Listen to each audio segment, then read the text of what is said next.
뭐라고요? 제 명의로 필리핀에 계좌가 개설됐다고요? 네. 그리고 그 계좌에서 다량의 현금이 출금된 기록이 있습니다. 태화는 숨이 멎는 것 같았습니다.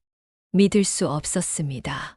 그저 여행을 간 줄 알았던 아들이 자신을 해외에 버리고 그녀의 돈까지 빼돌리려 했다는 사실을 이제야 알게 되었습니다.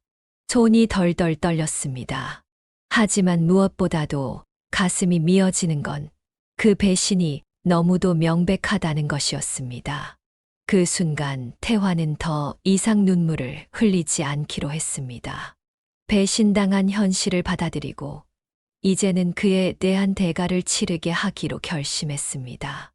안녕하세요. 빛나는 삶의 기록입니다. 오늘은 부모의 사랑을 이용한 자식의 끔찍한 배신. 그럼에도 무너지지 않고 끝까지 자신을 지켜낸 한 어머니의 이야기입니다. 가장 가까운 가족에게 배신당한 순간, 여러분이라면 어떻게 하실까요? 믿었던 사람에게 등을 돌렸을 때의 절망과 그 속에서 다시 일어서는 과정까지 오늘의 이야기는 결코 가볍지 않은 내용이지만 반드시 한 번쯤 생각해 봐야 할 문제입니다. 이 이야기가 궁금하시다면 구독과 좋아요 꼭 부탁드립니다. 여러분의 응원이 더 많은 이야기를 전할 수 있는 힘이 됩니다. 그럼 지금부터 이야기 시작하겠습니다.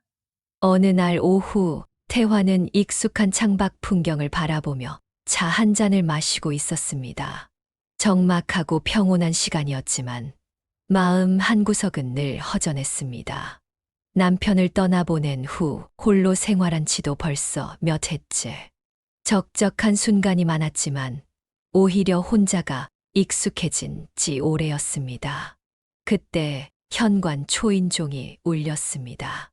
태화는 의아한 표정으로 자리에서 일어나 문을 열었습니다. 뜻밖에도 문 앞에는 아들 기범과 며느리 수영이 서 있었습니다. 기범아, 웬일이야? 태화는 반가운 듯 하면서도 놀란 기색이 역력했습니다. 기범과 수영은 평소 바쁘다는 핑계로 좀처럼 찾아오지 않았습니다. 사실 태화는 손자들이 자주 집에 와 있는 게 익숙했습니다. 기범과 수영이 바쁘다는 이유로 맡기는 날이 점점 많아졌고, 때론 하루 종일 돌봐야 하는 날도 있었습니다. 하지만 오늘은 손자 없이 두 사람만 온 것이 신경 쓰였습니다. 엄마, 그냥 오랜만에 얼굴도 볼 겸 왔어요. 기범은 환하게 웃으며 대답했지만 태화는 왠지 모르게 불안한 기운을 감지했습니다. 수영 역시 어색한 미소를 띠고 있었고 두 사람의 표정이 묘하게 긴장된 듯 보였습니다. 하지만 오랜만에 찾아온 아들을 반갑게 맞이하고 싶은 마음이 더 컸습니다. 그래, 잘 왔다. 들어와서 차라도 한 잔하고 가라. 태화는 부엌으로 가서 따뜻한 차를 준비하며 생각에 잠겼습니다. 평소에는 바쁘다며 얼굴도 잘 보이지 않던 아들이 갑자기 찾아온 것도, 손자 없이 둘만 온 것도 이상했습니다. 기범과 수영은 거실에 앉아 주변을 둘러보며 조용히 속삭이는 듯 했습니다. 태화가 차를 내려 거실로 돌아오자 기범은 잔을 손에 들고 한 모금 마신 뒤 조심스럽게 입을 열었습니다. 엄마, 요즘 건강은 좀 어떠세요? 혼자 지내시느라 많이 외롭진 않으세요? 외롭긴 하지. 하지만 다들 그렇게 사는 거 아니겠냐. 태화는 담담하게 대답했지만 기범이 이런 걱정을 먼저 꺼내는 것이 왠지 어색하게 느껴졌습니다. 평소라면 바쁘다는 이유로 통화조차 잘 안 하던 아들이 갑자기 이런 말을 하다니. 사실 엄마, 우리가 좀 상의 드릴 게 있어서 왔어요. 기범이 갑자기 진지한 표정을 지으며 말을 이어갔습니다. 태화는 순간적으로 불길한 기운을 느꼈습니다. 수영은 기범의 말을 조용히 지켜보며 그의 팔을 슬쩍 건드렸습니다. 뭔데? 무슨 일 있니? 설마 또 손자들 맡기려고 온 건 아니겠지? 그러자 기범은 잠시 머뭇거리다 이내 입을 열었습니다. 엄마, 사실 요즘 사업이 너무 어려워서 조금만 도와주실 수 있을까요? 그 말을 듣는 순간 태화의 얼굴에서 미소가 사라졌습니다. 그래. 결국 그것 때문이었구나. 그녀는 깊은 한숨을 쉬며 찻잔을 내려놓았습니다. 너희 아버지가 살아계셨다면 뭐라고 하셨을까? 역시나 이유 있는 방문이었구나. 그녀는 이미 오래전부터 이 순간이 올 것을 직감하고 있었지만 혹시나 하는 기대를 했던 자신이 어리석게 느껴졌습니다. 직접 듣게 되니 예상했던 것보다 더 큰 실망감이 밀려왔습니다.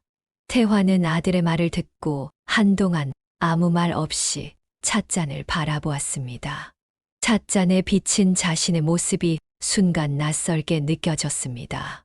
그녀는 조용히 한숨을 내쉬고 나직이 물었습니다. 기범아, 네가 힘든 건 알겠다만 엄마가 가진 게 얼마나 된다고 그렇게 말하니? 네가 사업을 시작할 때도 도와줬고 손주들 키울 때도 내가 힘 닿는 데까지 보탰다. 그런데 또다시 돈을 빌려달라고 하면 엄마는 언제까지 너를 도와야 하니? 기범은 애써 태연한 척하며 말을 이어갔습니다.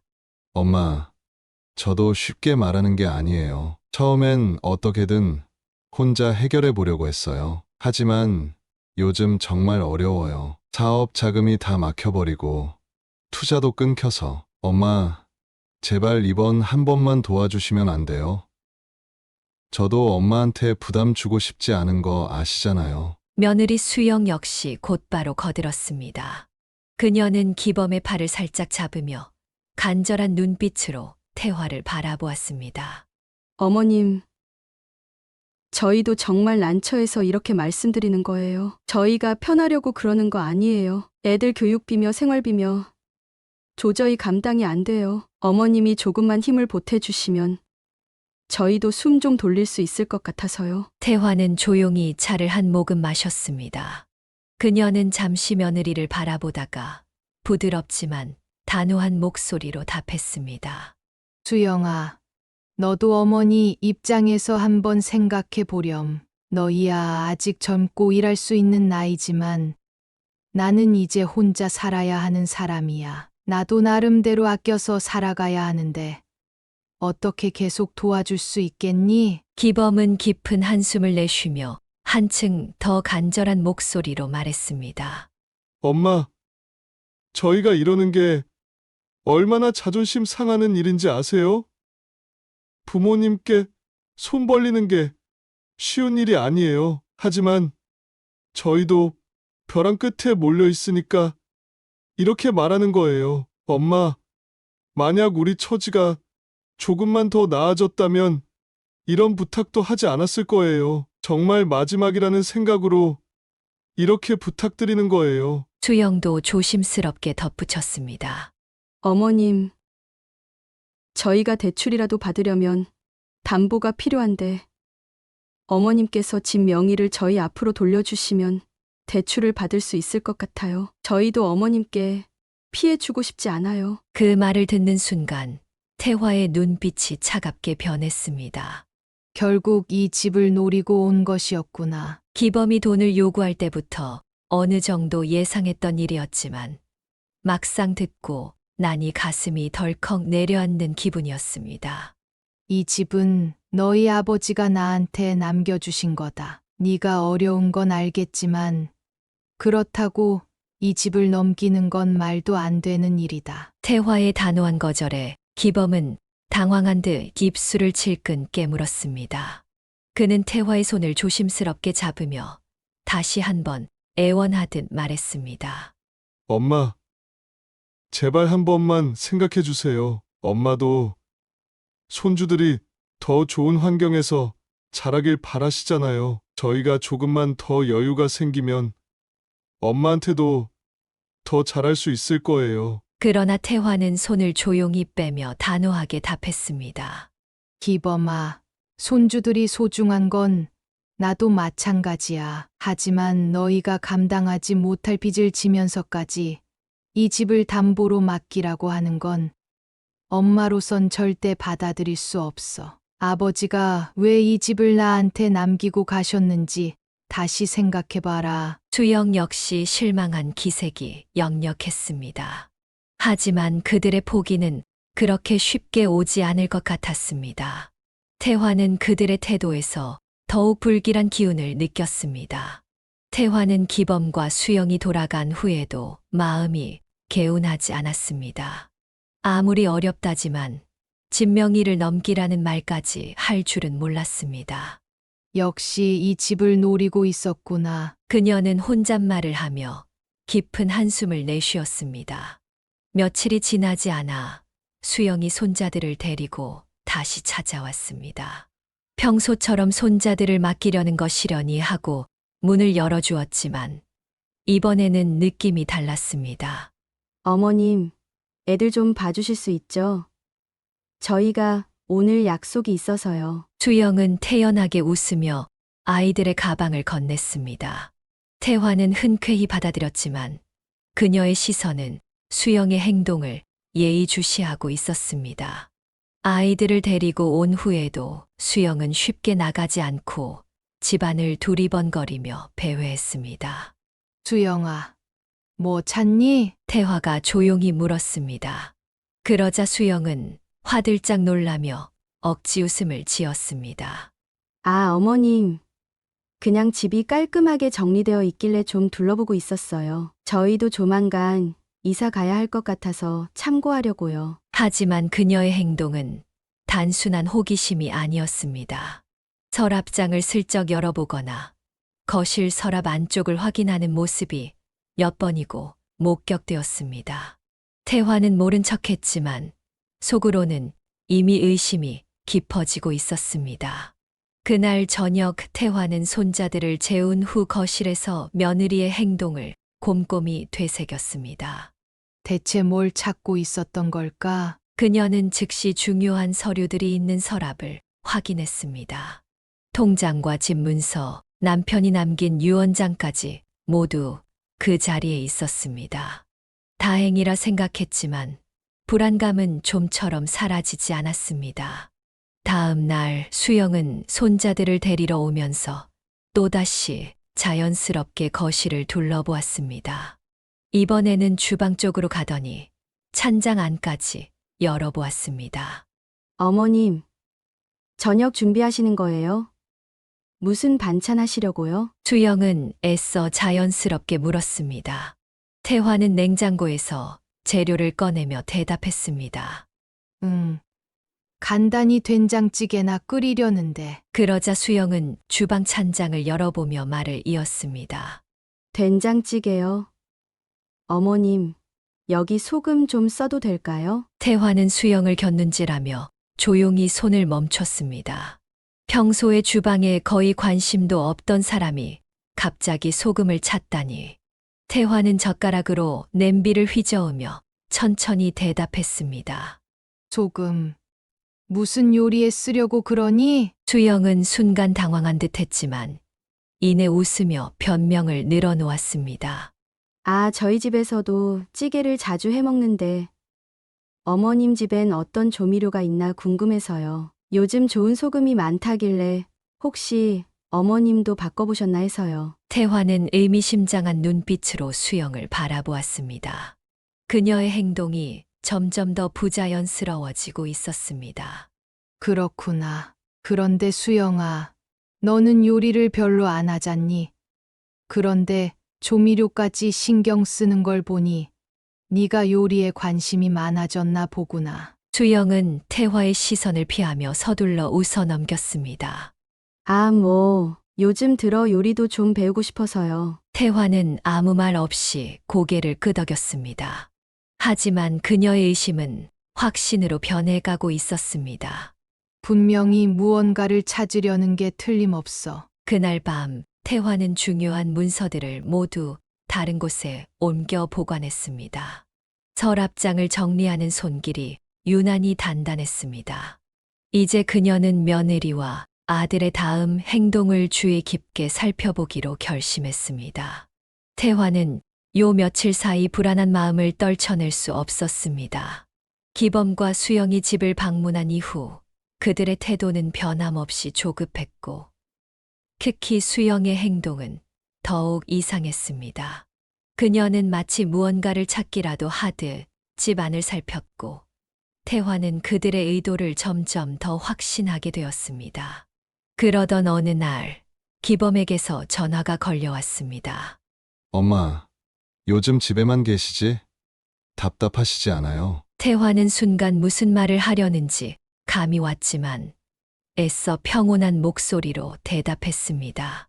그래도 바람도 쐬고 이웃들이랑 이야기 나누면서 지낸다. 갑자기 무슨 일로 전화했니? 엄마, 사실 이번에 저랑 수영이가 엄마를 모시고 여행을 가려고 해요. 그동안 엄마가 우리한테 늘 신경 써주시고 손자들도 봐주시느라 힘드셨잖아요. 그래서 좋은 기회가 생겨서요. 기범은 유난히 흥분된 목소리로 말을 이어갔습니다. 필리핀 세부로 가요. 엄마도 바다 좋아하시잖아요. 푸른 바다 보고 맛있는 해산물도 먹고 마사지도 받으면서 푹 쉬시면 좋을 것 같아요. 태화는 순간 어리둥절했습니다. 평소 여행 한번 함께 가자고 하지 않던 아들이 갑자기 필리핀 여행을 제안하다니. 게다가 손자들이 아니라 자신만을 모시고 간다고? 필리핀, 갑자기 그런 먼 곳을 왜 가자는 거니? 여행은 무슨 난 그냥 집에 있는 게 편한데. 태화는 곧바로 거절했지만 기범은 쉽게 물러서지 않았습니다. 엄마, 너무 걱정하지 마세요. 항공권이랑 숙소까지 다 준비했어요. 엄마가 짐만 싸시면 돼요. 요즘 한국도 춥고 기운 없으시다면서요. 따뜻한 나라 가서 며칠 쉬고 오시면 좋을 거예요. 수영도 거들었습니다. 어머님, 사실 저희도 신혼여행 때 갔던 곳인데 너무 좋았어요. 이번에 제대로 효도 여행 한번 해드리고 싶어요. 너무 부담 갖지 마시고 그냥 좋은 마음으로 다녀오시면 돼요. 태화는 의아한 마음을 감출 수 없었습니다. 물론 자식들이 부모를 위해 여행을 계획하는 건 있을 수 있는 일이지만 기범과 수영의 태도는 뭔가 이상했습니다. 특히 얼마 전까지 돈을 빌려달라고 애원하던 기범이 이제는 비싼 해외여행을 제안한다는 것이 쉽게 납득되지 않았습니다. 너희 요즘 힘들다고 하지 않았니? 그런데 이런 여행을 준비했다니 좀 의아하구나. 태화의 의심 어린 질문에 기범은 서둘러 변명했습니다. 아, 그거요? 이번에 친구가 여행사 쪽에서 일하는데 특별 할인을 받아서 정말 저렴하게 다녀올 수 있어요. 엄마, 이런 기회 흔치 않아요. 태화는 망설이며 한숨을 내쉬었습니다. 정말 부담 안 줘도 되는 거니? 엄마 때문에 무리하는 건 아닌지 걱정된다. 기범은 즉시 고개를 저었습니다. 엄마, 그런 거 아니에요. 진짜 좋은 기회라서 엄마 생각나서 준비한 거예요. 수영도 거들며 말했습니다. 네, 어머님. 그리고 세부는 한국보다 물가도 저렴해서 크게 부담되지 않아요. 이번에 좋은 숙소도 잡아놨어요. 정말 후회 안 하실 거예요. 하지만 태화의 불안감은 좀처럼 사라지지 않았습니다. 그녀는 여행을 가는 것 자체보다 이들이 왜 갑자기 이렇게 적극적으로 자신을 데리고 가려고 하는지가 의문이었습니다. 일단 생각해 볼게. 너무 갑작스러워서 마음의 준비가 필요하겠구나. 그녀는 애써 담담하게 대답하며 전화를 끊었습니다. 하지만 그녀의 가슴은 불안으로 가득 찼습니다. 이 여행이 정말 자신을 위한 것일까? 아니면 또 다른 꿍꿍이가 숨어 있는 것일까? 그녀는 결코 쉽게 발을 내디딜 생각이 없었습니다. 태화는 여행을 떠나기 전까지 고민이 많았습니다.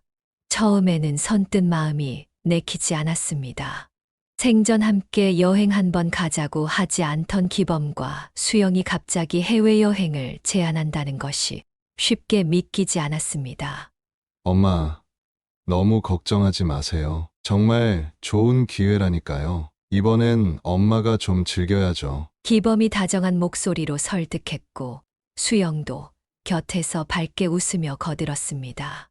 처음에는 불안했지만 태화는 손주들이 할머니 바닷가에서 사진 찍어 오세요 라며 해맑게 말하는 모습을 떠올리며 조금씩 마음을 풀었습니다. 별일 있겠어? 스스로를 위로하며 가기로 결정했습니다. 기범과 수영이 적극적으로 여행을 준비하는 모습도 어느새 믿음으로 다가왔습니다. 이제야 이 아이들이 철이 드는구나. 태화는 그렇게 생각하며 짐을 챙겼습니다. 출발 당일 공항에서 출국 수속을 마치고 비행기에 몸을 실었을 때까지도 태화는 마냥 들뜬 기분이었습니다. 처음으로 아들과 단둘이 여행을 떠난다는 사실이 새삼 설레게 느껴졌습니다. 비행기가 필리핀 세부 공항에 착륙하자 태화는 창밖으로 이국적인 풍경을 바라보았습니다. 따뜻한 공기와 푸른 바다가 펼쳐진 풍경은 그녀의 마음을 한결 가볍게 만들었습니다. 기범과 수영은 활기찬 표정으로 그녀를 챙겼고 숙소로 이동하는 동안 내내 웃음이 끊이질 않았습니다. 숙소에 도착한 후 기범은 태화를 침대에 앉히며 환하게 웃었습니다. 엄마, 여기 정말 좋죠. 바닷가도 바로 앞이고 전망도 끝내줘요. 저녁에는 맛있는 해산물 요리도 먹으러 가요. 태화는 미소를 지으며 창밖을 바라보았습니다. 정말 그림 같은 풍경이었습니다. 그때 기범이 다가와 조심스럽게 말을 꺼냈습니다. 엄마, 저랑 수영이는 잠깐 볼 일이 있어서 나갔다 올게요. 엄마는 여기서 푹 쉬고 계세요. 태화는 순간 당황했습니다. 뭐, 너희가 나를 두고 어디 가려고? 처음 와 본 곳인데 나 혼자 있으라고. 수영이 서둘러 웃으며 거들었습니다. 어머님, 걱정 마세요. 저희 금방 다녀올 거예요. 그냥 현지 친구 만나서 잠깐 이야기 좀 나누고 올게요. 필요한 거 있으면 프런트에 말씀하시면 다 도와주실 거예요. 태화는 그들의 표정을 번갈아 보며 의아한 기색을 감추지 못했습니다. 아니, 나를 여기 혼자 두고 가겠다는 게 말이 되니? 나도 같이 가면 안 되겠니? 기범은 난처한 표정을 지으며 태화의 손을 잡았습니다. 엄마, 정말 금방 올게요. 엄마도 비행기 타느라 피곤하실 텐데 여기서 좀 쉬세요. 이따 맛있는 저녁 같이 먹으러 가요. 수영도 부드러운 목소리로 거들었습니다. 어머님, 저희 금방 다녀올 테니까 편하게 계세요. 혹시라도 불편하시면 직원한테 말하면 돼요. 그들은 태화가 대답하기도 전에 서둘러 짐을 챙기고 방을 나섰습니다. 문이 닫히는 소리가 들리자 태화는 한숨을 내쉬며 창밖을 바라보았습니다. 바다가 출렁이는 소리가 들려왔고 호텔은 고요했습니다. 하지만 시간이 지나도 기범과 수영은 돌아오지 않았습니다. 창밖을 바라보니 해가 점점 저물고 있었습니다.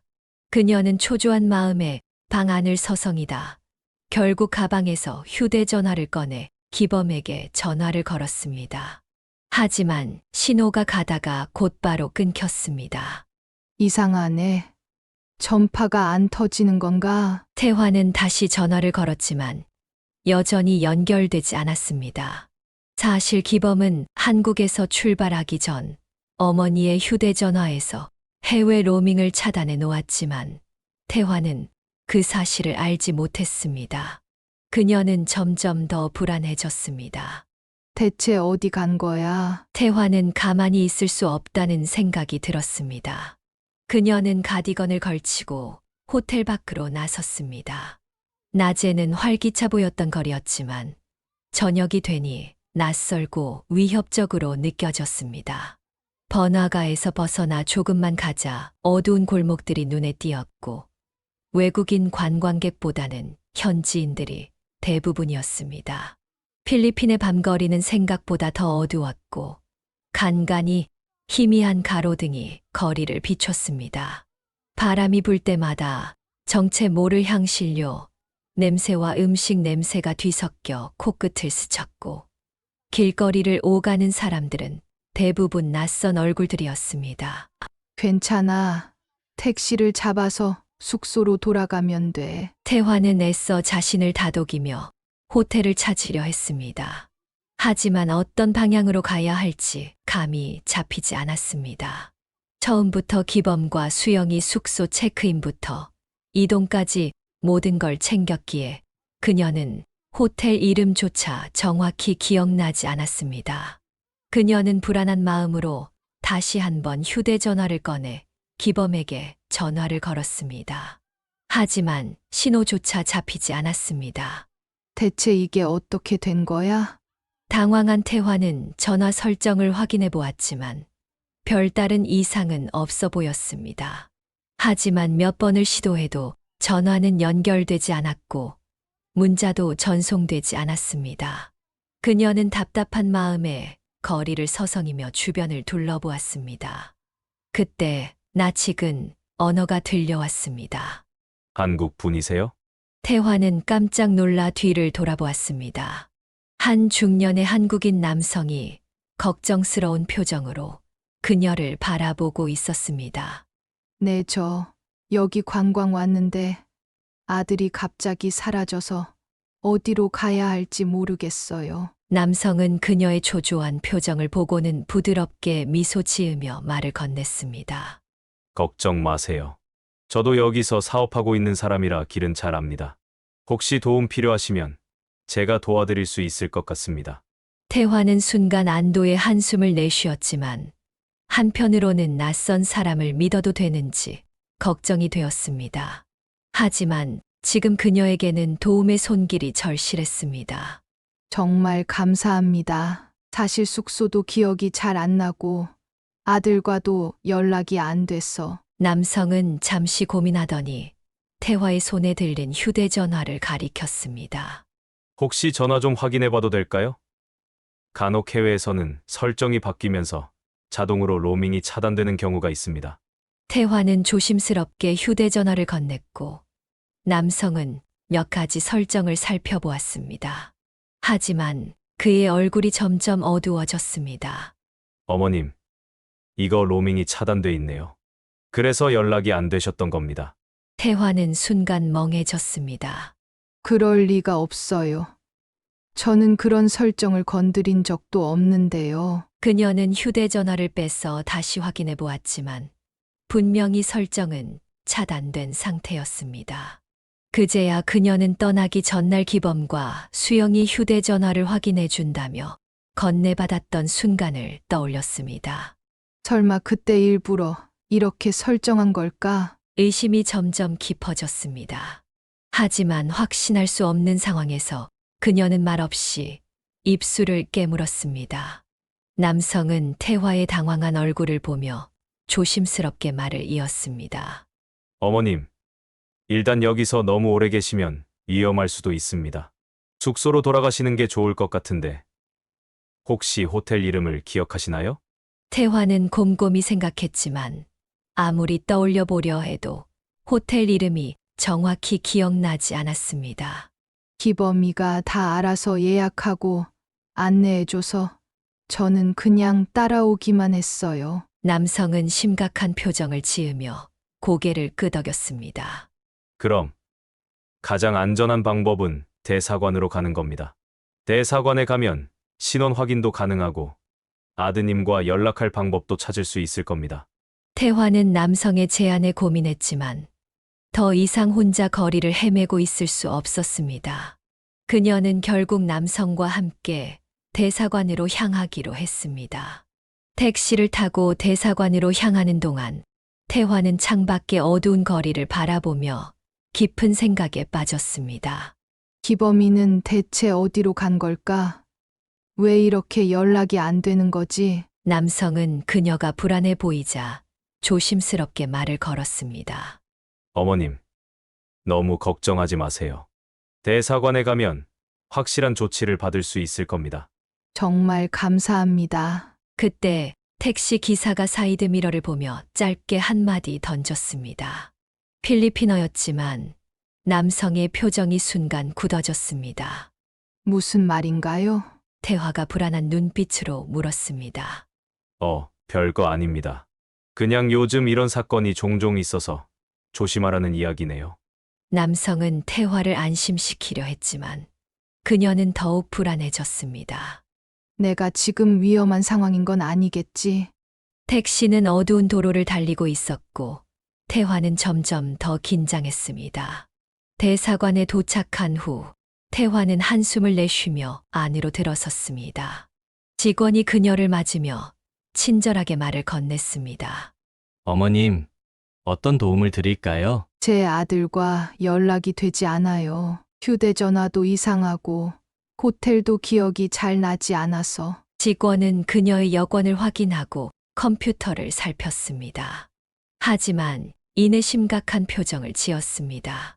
어머님, 혹시 연락 가능한 가족분 계신가요? 아들의 번호로 몇 번이나 전화를 했는데 연결이 안 됩니다. 직원은 다시 컴퓨터를 확인하더니 한숨을 쉬며 말을 이었습니다. 어머님, 지금 등록된 연락처가 변경되었습니다. 원래 등록된 번호와 다른 번호로 바뀌어 있는데요. 뭐라고요? 그게 무슨 소리예요? 아마 출국 전에 누군가 변경한 것으로 보입니다. 혹시 아드님이 직접 변경하셨을 가능성이 있나요? 태화는 순간 머리가 어지러워졌습니다. 기범과 수영이 일부러 그녀를 여기 남겨두고 떠난 걸까? 아니면 단순한 착오일까? 태화는 대사관 직원의 말을 듣고도 쉽게 믿을 수 없었습니다.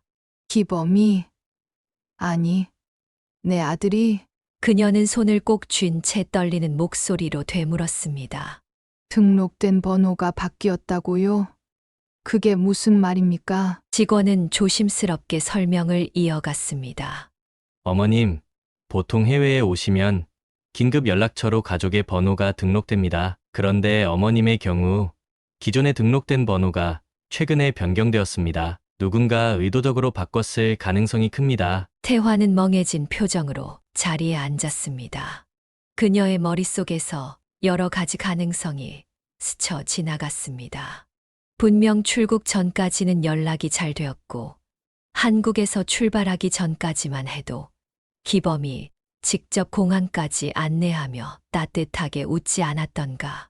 하지만 이상하게도 공항에서 체크인을 할 때부터 태화의 휴대전화는 기범이 직접 챙겼고 엄마, 내가 다 해줄 테니까 걱정 마세요. 라고 하며 자연스럽게 휴대전화를 다루었었다. 그때 직원이 태화의 표정을 살피며 조심스럽게 물었습니다. 혹시 어머님께서 해외로 오시기 전에 자녀분께 금전적으로 도움을 주신 적이 있으신가요? 그 말을 듣는 순간 태화는 가슴이 철렁 내려앉았습니다. 돈, 맞다. 기범은 출국 전에 몇 번이나 찾아와 사업이 어렵다며 도움을 요청했었다. 하지만 그녀가 집을 담보로 대출을 받는 것을 거절하자 결국 방법을 바꿔 그녀를 해외로 유인한 것이었을까. 아니요, 주진 않았습니다. 하지만 도와달라고 한 적은 있었어요. 집 명의를 넘겨달라고 했었는데 제가 거절했죠. 직원은 고개를 끄덕이며 신중한 목소리로 말했습니다. 그렇다면 더욱 신중해야 합니다. 어머님이 필리핀에 도착한 후부터 휴대전화 로밍이 차단된 것도 의도적일 가능성이 높습니다. 아드님과 며느님이 어머님을 해외에 두고 연락을 차단했다면 이건 단순한 실수가 아닙니다. 태화의 손이 떨리기 시작했습니다. 그럴 리 없어. 내 아들이 설마. 그녀는 어떻게든 기범을 믿고 싶었습니다. 하지만 지금까지의 정황은 도무지 믿고 싶지 않은 방향으로 흘러가고 있었습니다. 그때 직원이 태화의 여권을 다시 확인하며 물었습니다. 어머님, 혹시 최근에 숙소나 항공권 예약에 본인 명의로 결제한 내역이 있으신가요? 태화는 고개를 저었습니다. 아니요. 기범이가 다 알아서 해줬어요. 전 그냥 따라오기만 했어요. 직원은 한숨을 쉬며 키보드를 두드렸습니다. 그리고 곧 태화에게 다시 시선을 돌렸습니다. 어머님, 혹시 숙소 체크인을 할 때 본인 여권을 직접 보여주셨나요? 아니면 아드님이 대신 하셨나요? 태화는 그 질문에 가슴이 철렁 내려앉았습니다. 그녀는 숙소에 도착했을 때 기범이 엄마 피곤하시죠? 체크인은 제가 할 테니까 가서 쉬세요. 라고 했던 순간을 떠올렸습니다. 그때는 아들의 배려라고 생각했지만 이제 보니 너무도 이상한 행동이었습니다. 직원은 조심스럽게 말을 이었습니다. 혹시라도 어머님의 신분증이나 서류가 며느님이나 아드님께 넘어간 적이 있다면 그것을 이용해 뭔가를 했을 가능성도 있습니다. 태화는 급히 자신의 가방을 뒤적였습니다. 중요한 서류가 들어있는 작은 파우치를 열어보았지만 그 안은 텅 비어 있었습니다. 통장과 신분증이 사라진 것이었습니다. 이럴 수가. 그녀는 손을 덜덜 떨며 말을 잇지 못했습니다. 제 통장과 신분증이 사라졌어요. 직원은 즉시 심각한 표정으로 말했습니다. 어머님, 그럼 일단 은행과 경찰에 신고해야 합니다. 혹시라도 어머님의 계좌에서 자금이 빠져나갔다면 더 늦기 전에 조치를 취해야 합니다. 태화는 주저앉을 것 같은 기분이 들었습니다. 내가 지금까지 믿고 있던 아들, 그 아들이 나를 해외에 버리고 돈을 빼돌리려 했던 걸까? 그때 대사관 내 다른 직원이 다급한 표정으로 다가왔습니다. 어머님, 방금 확인해 본 결과 어머님의 이름으로 필리핀 현지 은행에서 계좌가 개설되었습니다. 뭐라고요? 태화는 믿을 수 없다는 표정으로 직원들을 바라보았습니다. 그리고 그 계좌에서 최근 다량의 현금이 출금된 기록이 있습니다. 태화는 무언가가 무너지는 듯한 기분이었습니다. 아니야. 기범이가 그럴 리 없어. 그럴 리가 없어. 하지만 현실은 너무나도 잔인했습니다. 그녀는 손을 부들부들 떨며 작게 중얼거렸습니다. 내 아들이 날 버린 거였어? 직원은 조용히 그녀의 어깨를 두드리며 말했습니다. 어머님, 우선 경찰에 신고부터 하셔야 합니다. 그리고 빠른 시간 내에 가족과 연락을 시도해야 합니다. 하지만 태화는 이제 연락을 시도할 마음조차 없었습니다. 모든 것이 분명해졌다. 아들이 그녀를 이용한 것이었습니다. 그녀는 손으로 얼굴을 감싸주며 흐느꼈습니다. 대사관 직원들은 그녀를 안심시키려 했지만 태화의 머릿속은 혼란스러움으로 가득 차 있었습니다. 한 가지는 확실했습니다. 이제 다시는 기범과 수영을 믿지 않을 것입니다. 태화는 결국 한국으로 돌아왔습니다. 대사관의 도움을 받아 출국 서류를 정리했고 경찰의 보호 아래 공항에 도착했습니다. 필리핀에서 겪었던 혼란과 배신의 기억이 머릿속을 맴돌았지만 이제는 그것을 감정적으로 받아들이기보다 해결해야 할 문제로 받아들이기로 했습니다. 태화는 한국으로 돌아오는 비행기에서 한숨도 잠을 이루지 못했습니다. 기범과 수영이 자신을 해외에 버리고 떠났다는 사실이 여전히 믿기지 않았습니다. 아무리 사업이 힘들어도 설마 어머니를 버릴 생각까지 했을까? 하지만 현실은 변하지 않았습니다. 공항에 도착하자마자 그녀를 기다리고 있던 경찰과 함께 곧장 경찰서로 향했습니다. 어머님, 필리핀에서 겪으신 일을 자세히 말씀해 주세요. 경찰이 조심스럽게 질문하자 태화는 깊이 숨을 들이마셨습니다. 제 아들이 아니, 내 아들이 나를 거기에 버리고 왔어요. 나는 그냥 여행인 줄 알았어요. 처음엔 정말 기분이 좋았어요. 그런데 갑자기 연락이 끊기고 숙소도 모르겠고 휴대전화도 안 되고. 태화의 목소리는 떨렸지만 이를 악물며 말을 이어갔습니다. 그제야 알았어요. 내 돈을 빼돌리려고 했다는 걸. 내 이름으로 필리핀 계좌를 만들고 내 돈을 인출하고 내 신분증까지 사라졌어요. 그럼에도 난 끝까지 믿었어요. 혹시라도 기범이가 무슨 사정이 있진 않을까?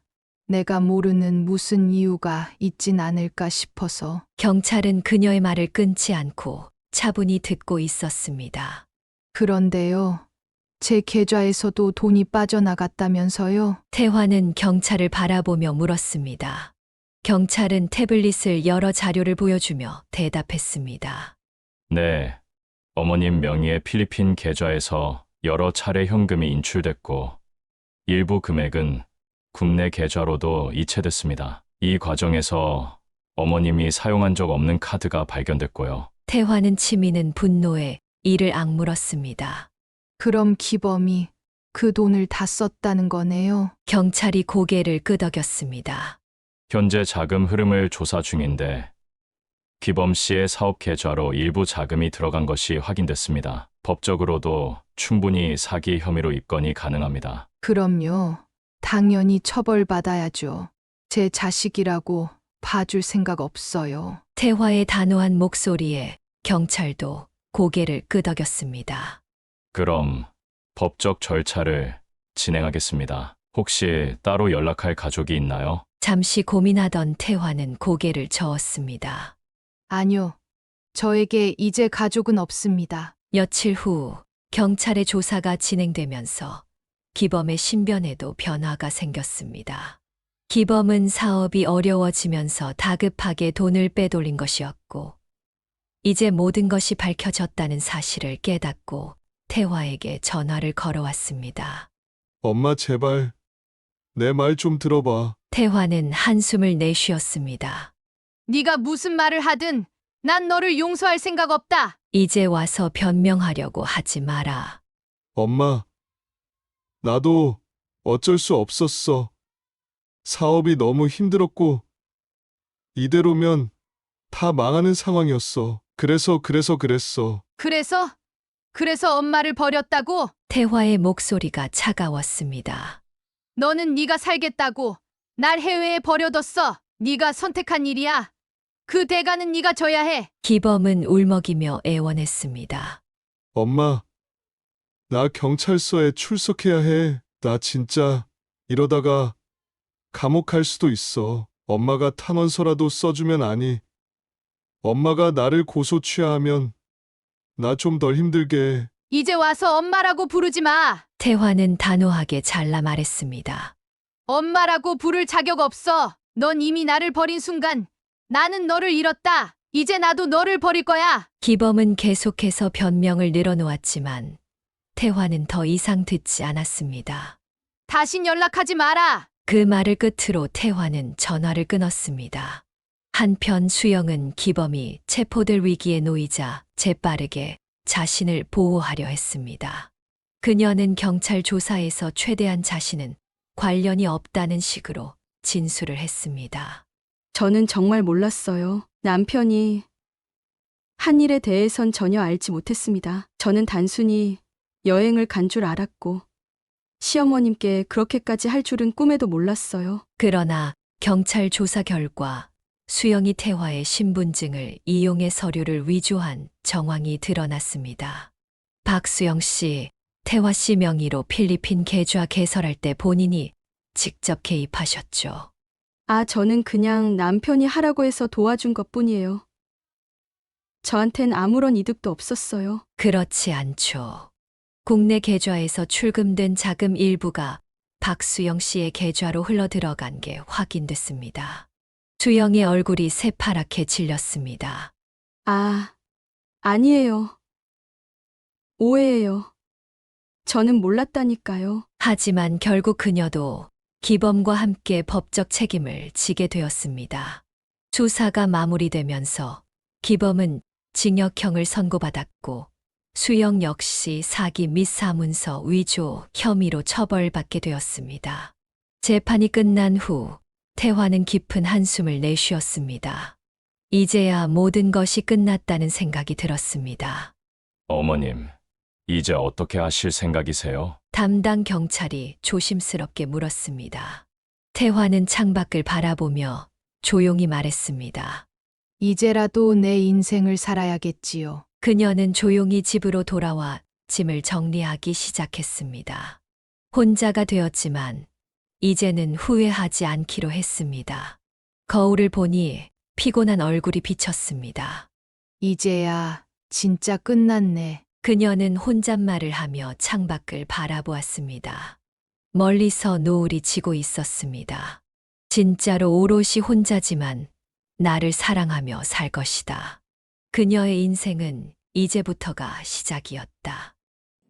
여러분, 오늘 이야기는 여기까지입니다. 자식을 믿고 모든 걸 내어주며 살았던 태환님. 하지만 결국 가장 믿었던 아들에게 배신당하고 힘겨운 시간을 겪어야 했습니다. 돈 때문에 혈육을 배신하는 일이 실제로도 빈번하게 일어나고 있죠. 부모님의 희생을 당연하게 여기고 결국 이용하려는 자식들. 참으로 안타까운 현실입니다. 그러나 퇴화님은 모든 걸 정리하고 새로운 삶을 선택했습니다. 이제 더 이상 누구에게도 기대지 않고 오롯이 자신을 사랑하며 살아갈 것입니다. 때로는 우리가 가장 사랑하는 사람이 가장 큰 상처를 줄 수도 있어요. 그렇기에 너무 쉽게 믿고 너무 쉽게 내어주는 것이 과연 옳은 일인지 다시 한번 생각해 볼 필요가 있습니다. 여러분께서도 이 이야기를 통해 한 번쯤 자신의 삶을 돌아보는 시간이 되었으면 정말 좋겠습니다. 오늘도 끝까지 함께 해주셔서 너무 감사합니다. 앞으로도 더 좋은 이야기로 찾아뵙겠습니다. 건강하고 행복한 현충일 되세요. 감사합니다.